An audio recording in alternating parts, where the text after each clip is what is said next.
So here we are on Lag BaOmer. Yom Yom. We have 2 days to do it. It's Erev Shabbos here in New York.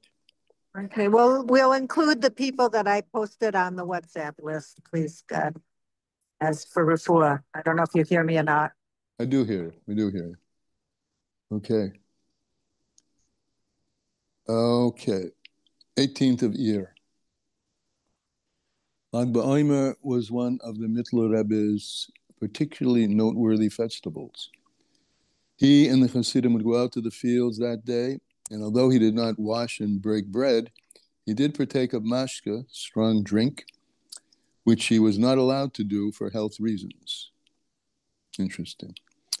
Many wonders were seen at that time, most of them regarding children, blessings for children. And all year long, people would wait for Lag BaOmer. You know, one of the things that's brought about Lag BaOmer, Lamed Gimel, which is 33, the day, you turn it around, it's Gimel Lamed, which means Gal, which means to reveal, as the pasuk in Tillim, Gal Einai, open up my eyes, V'avito niflois, and show me the wonders of your Torah.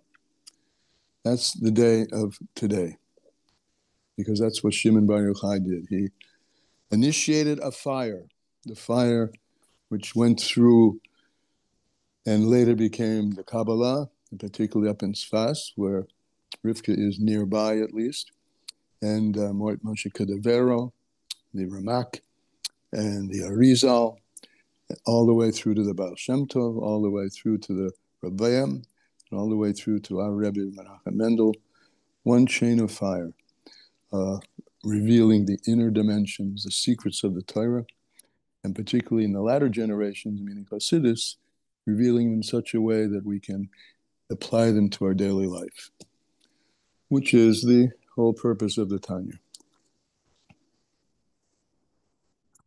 Okay, we're beginning a new chapter, chapter 49, page 724. And over here, it's at the bottom of page 136, chapter Memtes 49. Okay, we have been speaking about the two kinds of light, the metaphor for the emanation of God, the Or HaSoive, the all-encompassing light, which penetrates everything equally, from head to toe, from Atzilus down to the dirt down here in this world, and then the Or Mamali, which fills the worlds, and is the result of which is the infinite differentiation of everything.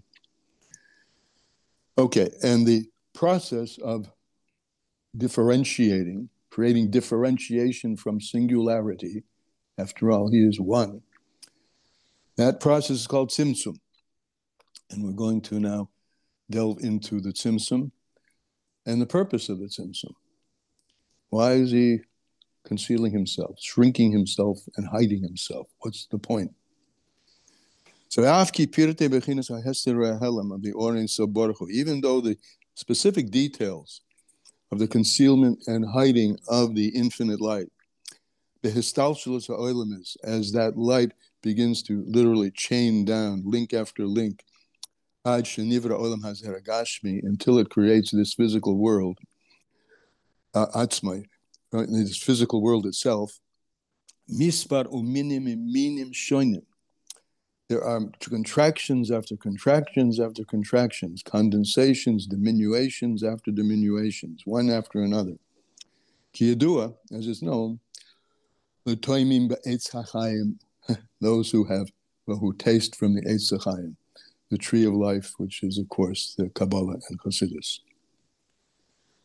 So it's known to them, and we're going to discuss it in terms that will bring it clear and known to us.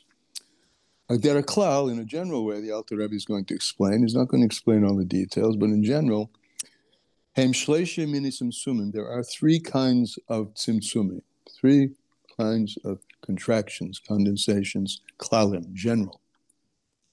And they correspond to the three general worlds, Bria, Yetzira, and Asiya. And each of the tzimtzumim, the major tzimtzumim that create the world, there are innumerable amounts of other tzimtzumim. You'll say it's the tzimtzum that creates the globe of the world.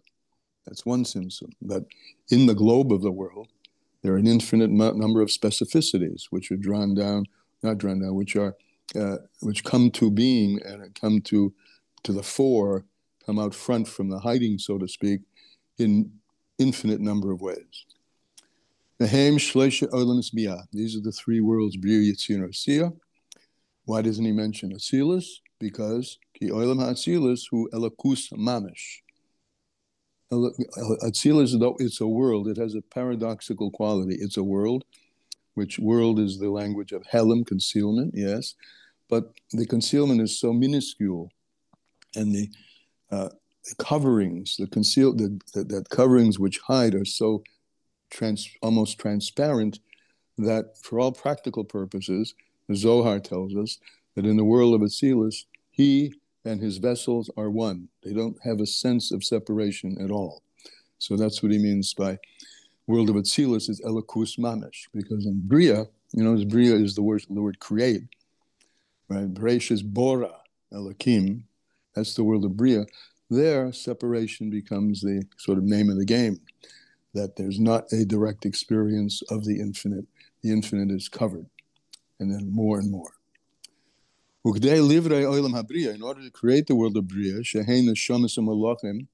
which are the souls and the angels that exist there in those supernal worlds, the high levels of angels, which their service to Hashem is through the level of Svira called Chabad, Chochma Bina Das, Hamislabshim Bohem, which is enclosed in them. And they, the supernal souls and angels in the world of Bria, they receive, and we all receive from Chabad, but they have an illumination at the level of Chabad, of the first and more illustrious, illuminated spheros. And in that Bria, that's where the big first contraction occurs. And then from Bria to the next world down, which is the world of Yetzirah. Because there's only a little bit of light. Again, light, the energy of divinity. There's only a little bit of that revealed energy of divinity in the world of Bria. But it's a dayan hu b'chinas ein sof. But it still has a quality of infinity. Again, a bit less of the paradox, but still paradoxical. There's something finite, but one can see in the finite, and if you were a being there and you are a finite being, you would still have a sense of the infinite, which is your source. So, especially relative to the next world below, where things that perception of Elokus is getting more and more obfuscated. And it's impossible for the infinite light to be enclosed and revealed without the tzimtzum. Because as we said, it's one thing and its opposite. Either it's infinite or it's finite. To get finitude, limitation, there has to be a enclosement of that light through what we call the tzimtzum, the helm, and the concealment. And then from the world of Yetzirah to the world we live in, which is the world of Asiya. As explained in another place, the explanation of these three tzimtzumim, these three tzimtzumim, barichas, at length, b'kadav el sichlenu hadal, in order to bring our minds, our human minds, somewhere into the realm of being able to understand this a bit. Although he ended, remember the last time or two times ago, it's not within the capability of any human mind to really grasp this because it's inherently ungraspable. But we're talking about it because we have a sense of the ungraspable, and that's important, critical in our avoida, because avoida down here below, with the kavanas and the intentionality to give ourselves over to Hashem, as we will see. Now, what's the point? Why do this? Sounds like a lot of work, right? And taking himself aside and shrinking himself and then emitting just rays and smaller rays of light. The whole purpose of this tzimtzumim, what?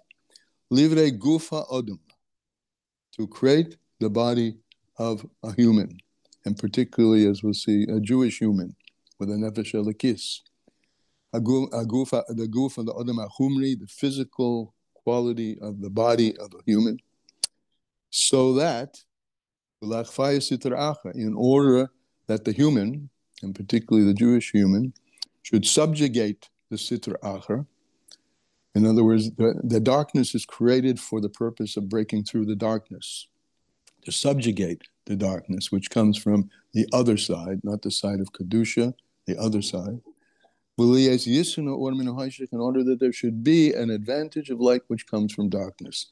The whole show, from top to bottom, is only and all for the purpose of us to do this avoida down here below, to create a darkness so dark, while it encapsulates a light so light, that light is broken through and revealed through the avoida, through the work of hiskafia.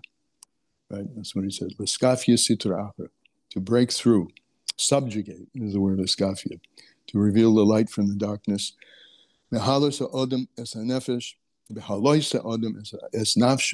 As a human Jew lifts up his soul, his nafshe ha'elokis, his godly soul, and his animal soul, and he encloses in all the entirety of the powers of his guf and gives them over leHashem levadoy. And that, by the way, is the midah of Hedah, of Hod. Why am I saying that? Because today is Hod Sheba Hod, a double giving over, a double opening up, a double submission to, a double breaking through and putting aside the ego self and allowing the godly self to prevail and to shine, as explained other places at length. This is the whole purpose of this whole descent of Hashem and coming from infinity to the finest of finite. So just like, as we come back to this many times, the face that's shown to the water is the face that you get back. Hashem makes himself small, as it were. So we are to make ourselves small. Just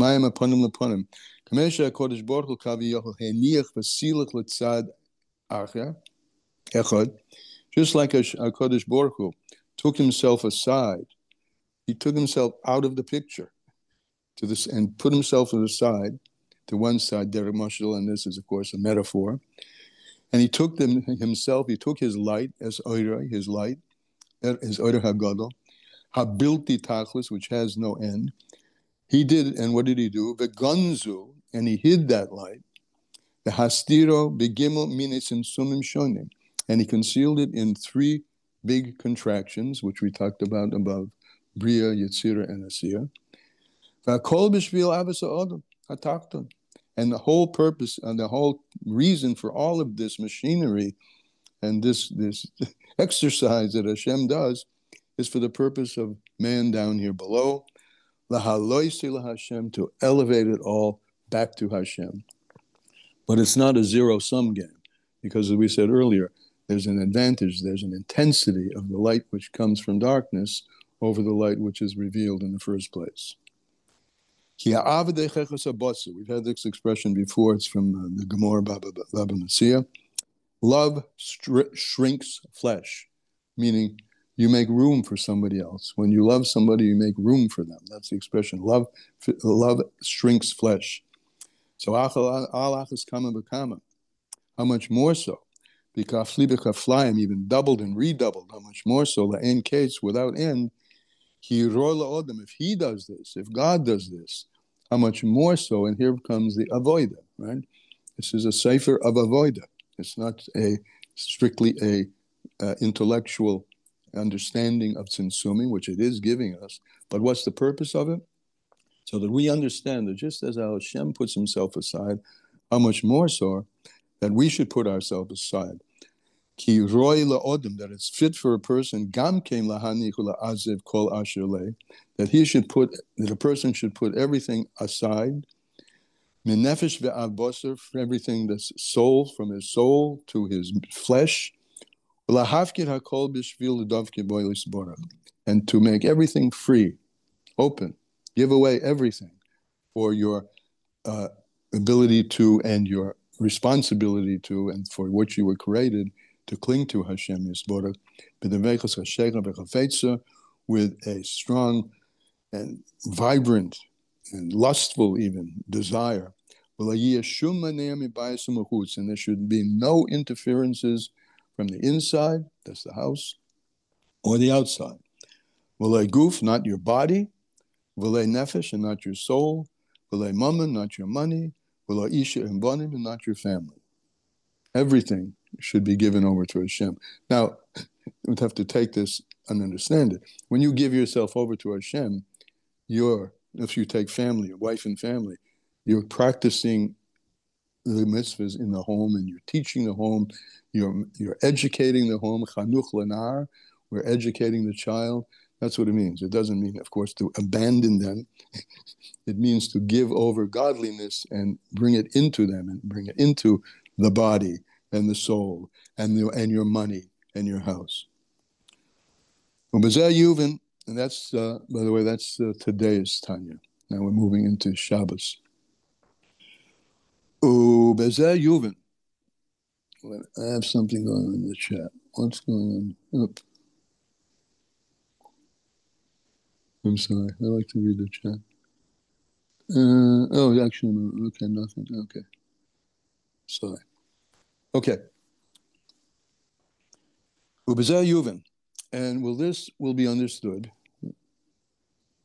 This will be understood well. Tuf Tambadas. The Takanas HaChachamim, why the Chachamim made the arrangement of Birchas Krishma, the Birchas, two Birchas before Krishma and two Birchas after Krishma. And you'll see, he's going to quote pieces of it. I'm not going to bring the siddur to the table. It would take us, you can do this yourself. If you just, as we're reading, just highlight the words he's saying, and then take a look at your siddur when you say Krishma next. But anyway, they ordered the Birchas before and after Krishma very purposefully. The Satnas Chachamim shetiknu Birchas Krishma. They arranged the Birchas of Krishma. Shtaim lefanefa. There are two Birchas before Krishma and two after Krishma. They talk about the angels. They talk about different things, which you'll see. And at first glance, what does that have to do with Shema Yisrael Hashem Elokeinu Hashem Echad? Because of the Rashba, Rosh Sholem ben Adert, who was a 13th century commentator on the Shulchan Aruch, amongst other things, the Rashba. And other B'Shapir Poskim, and other Poskim also remark about this. Now, okay, we could have blessings before and blessings after, but why are they associated with Krishma? Why are they called Birchas Krishma? And why are they coming? We have two before, two after. Why are the two coming before Krishma? So, Elamishum, because, first of all, She'ikri Krishma, what's the point? What's the root? The tachlis of Krishma is to give yourself over. And bechol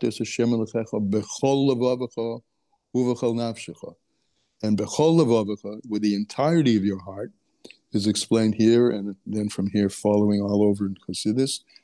It's plural. Bechol levavecha. B'shnei yetzerecha, with your yetzer tov and your yetzer hara, with your godly soul and with your animal soul. To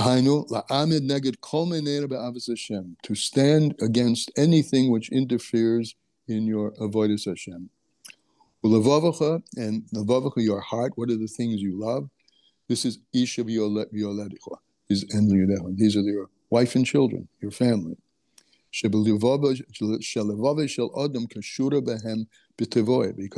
the heart of a person is tied to wife and children, to family, and having family and making family as part of our nature. Kishmayim Razal on the pasuk, as our sages said on the pasuk, he Amaviyahi, and Hui Amaviyahi. He says, and it was. This refers to one's wife or one's partner, if you're a lady. This refers to one's wife. Utziva v'yamed, and then it goes on and says, this is what stands. He commanded and it stands. This refers to your children. Right? We say this. Kishmoy, just as it appears, as is obvious. This is chai umazon. Your nefesh is your life. Umoidecha is your power, which is your nourishment. So all of that is lahafkir hakol, just as he gave over himself. He's giving us the ability. This is one of the beautiful things about the fact that we are made in God's image, right? Right? Hanasa Adam Bitsalmenu, Kidemusenu. We have godly capabilities. And just as he gives all of the worlds aside, puts them all aside for the sake of us, we put all that aside. And again, meaning we engage all of that in Kedusha, in Torah, for his sake. All our sustenance and the hafkira kol b'shvil avos Hashem, and give it all over because of love of Hashem.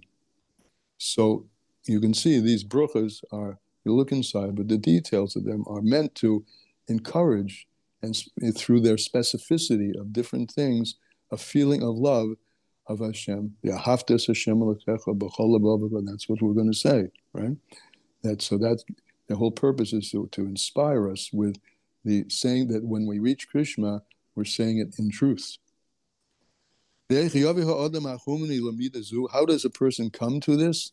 That a person is going to give himself or herself over to Hashem and imitate what Hashem does in giving himself over to us. So then we had Yaitse Or, he formed the light. The Shom Nemar, and in that bracha it says, and Venishna, and it's repeated, Verichas at length, Inyan Veseda Hamalachim, right? It talks all about the angels, Ha'oimdim Barum Eilam, who stand at the highest levels of the world.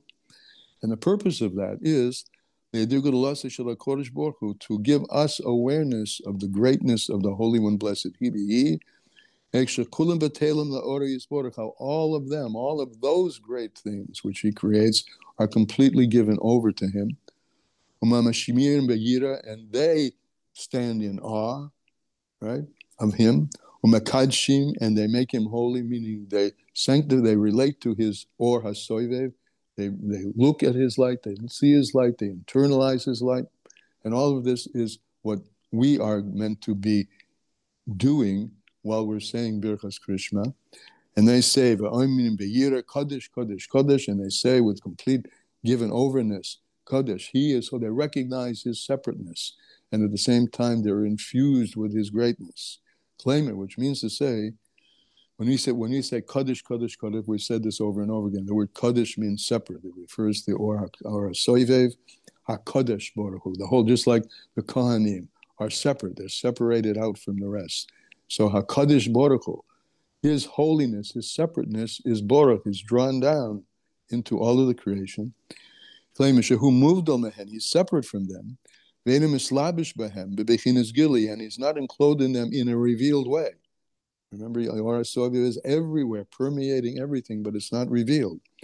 Where do you see the Hashem's glory? And we started this way back with contemplations about the plants, the trees, and this in Pesuke de Zimra. We look at the trees and how they sing to Hashem, etc., etc. So then that's the Or Mamale. And that itself, that gives rise to what we called earlier Avos Olam, the love that's aroused in us in connection with looking into and feeling and understanding really what the world is, which is it's a infusion of godliness of which we have an experience of physicality, but it's really all an expression of godliness. The whole earth is full of His glory. And who is particularly the target for his glory, that where it should be expressed, he knesses Yisrael, the Jewish people. Lamaila, that's the source of the Jewish people up above in God's mind. V'Yisrael lamata, and the manifestation of the Jewish people down here below in us. Likewise, the angels, the supernal animals, Barash Godol, they're excited. Baruch Kaved, and they say, blessed is the glory of Hashem and Makoimai from his place. They don't understand this place. It's beyond understanding. And as we said, it's beyond, certainly beyond our understanding, but it's not beyond the ability to feel it and live with it. It's an ability to understand it, and that itself gives us an understanding that it's way deeper than understanding. And angels also, they're created beings. They can't get it, they don't understand it either, but they're totally given over to it. They don't understand his place. They say he alone is separate, Kaddish, exalted and separate. And afterwards, right, which is all the context, as you say, you'll see this when you go next time into Birchas Krishma and Krishma. Maybe open this page and take a look at it as you're sitting in with your meditative head. And afterwards, we have the second Birchas Shnia, Ahavos Olam, Ahavos Olam v'Havtanu, with the love of the world. You have loved us. Hashem Elokeinu, Kalema, which means to say, Shehaniach Kol Tzivah all of the hosts of heaven, he puts aside. They're channels, but they're only channels. His focus, as we said earlier, is on us. He puts aside all the hosts up above, HaKadoshim, all those holy hosts, and he causes his divine presence to dwell Oleinu, upon us. Lies Nikra Elokeinu, that we should call him our God. Kemei Elokei Avraham, Elokei Yitzchak, Elokei Yaakov. It's now encapsulated in our godly soul. And that's the whole purpose of this devolvement, level after level and level, until the essence of God can get infused into the Jewish soul. And we come back to that. Love, if you really love somebody, you make room for them. And thus he loves us so much that he puts himself aside. It's an amazing thing that he puts himself aside for our sake. Therefore, it's called love, which is associated with the world. Why? Because it's shehi bechinas simsim ore. It's a great contraction. It's a concealment. Again, oilam miloshin helam ayin lamed mem. It's a great concealment.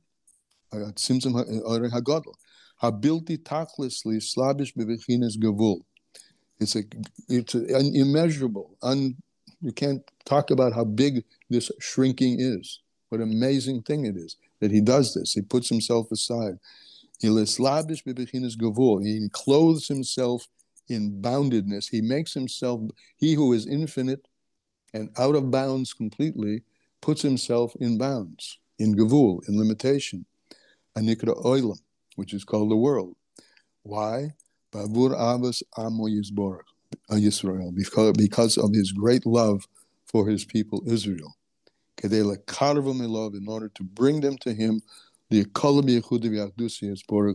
to bring us into his and to include us and wrap around us with his all-inclusive light. It's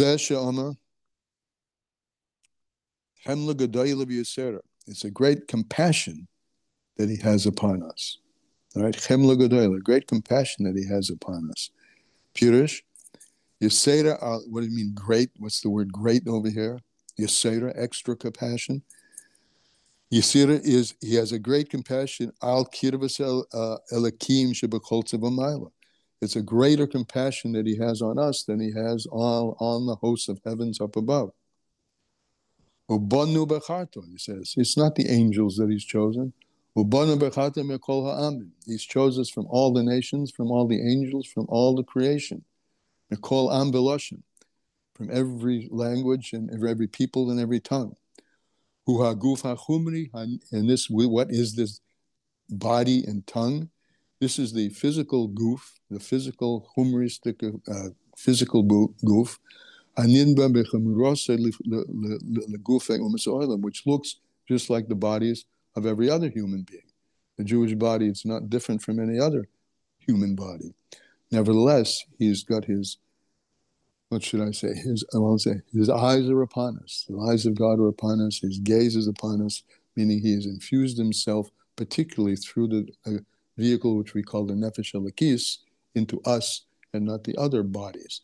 The other bodies also, of course, participate in, the other humans have a spark of God within them. The proof of that is that they're chayiv in mitzvahs, right? All the nations of the world are chayiv in the Sheva mitzvahs b'nei Noah. And to have that chiyuv, that obligation, savta v'chiber, you have to have a connection. So they do. But our Nefesh Elokis is a different category of connection. Mikerav Tanu, and he's brought us close. The Hoidos, what has he brought us close for? To ourselves, give ourselves over. And here we hear the word Hoid, right? This is Hoid Sheba today is Hoid Sheba the giving overness of giving overness. We give ourselves over to being given over. There are many definitions of Hoid, but that's the one that Tanya is focusing on today. Hiskafia, giving ourselves over. Lahoides ulahala. Upirish Hedah. He says the Pirish, like I offered some explanations, but he says the explanation of Hadah is explained in another place. And to bring us close to his unity, to unify us with him, the Yekolav Yehudi Yisborah Kanal, so that we should be included in his oneness, as we've spoke about up above. That's Shabbos's, Tanya. Wow. All right, any comments or questions? That was so Unbelievable. enlightening and unbelievable and really beautiful. Yeah, it is. And that's what we're meant to walk away with, that sense, and hold on to it and carry it into the rest of our day and into Shabbos. Thank you. Anybody else? Okay. Then good Shabbos. Good day.